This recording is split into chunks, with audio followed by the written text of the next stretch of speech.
de Côte d'Ivoire manifeste depuis le 9 juin dernier contre le régime de M. Alassane Dramane Ouattara, qu'il juge antidémocratique. À Gagnoua, la capitale du centre-ouest et la ville natale de l'ex-président, le président Laurent Gbagbo, les manifestants sont sortis par centaines suite à l'appel de la jeunesse de la Coalition nationale pour le changement, CNC.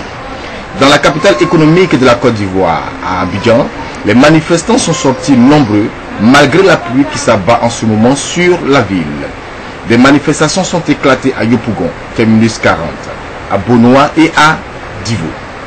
Leur seul slogan, mettre fin à ce qu'ils appellent la dictature de M. Alassane Ouattara. La marche fut très pacifique.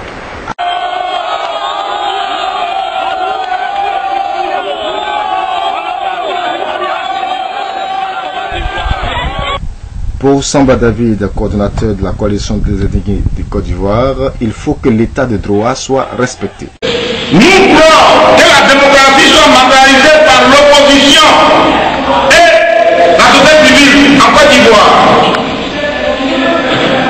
Nous voulons que la politique soit faite pour les hommes en Côte d'Ivoire.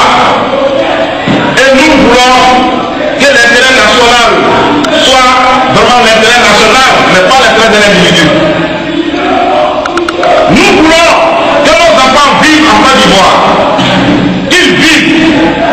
On ne peut pas accepter que tous les jours, les enfants soient enlevés et tués. Pas seulement les enfants, mais les grandes personnes. On nous a dit à Bonois, quelqu'un est appelé de regarder la télévision, et ils ont tapé, façon de répondre, la personne a posé la porte, on le savait loin. Ils sont rentrés derrière lui, ils ont mis une corde là derrière, et ils ont tiré son cou. Alors qu'ils sont sortis, ils ont coupé. Le temps que les gens viennent, ils sont déjà partis. C'est-à-dire même on rentre dans nos maisons, on vient m'appeler tout à l'heure pour dire à Djamé, ils ont tapé à la porte, le petit qui avait nous ouvrir. À Djamé Bracodi, le petit qui avait nous ouvrir, ils ont pris son madame avec lui. C'est comme ça, c'est-à-dire aujourd'hui là, c'est pas seulement dans la rue, il y a la sécurité, hein, mais dans nos maisons même, hors de matin. Selon des sources, de nombreuses arrestations ont été perpétrées dans le rang des manifestants. D'autres sources annoncent que des violentes manifestations ont eu lieu dans l'ouest du pays, notamment dans le village de Domobli, c'est à Guiglo, où un secrétaire général a été découpé à la machette par des jeunes du RDR.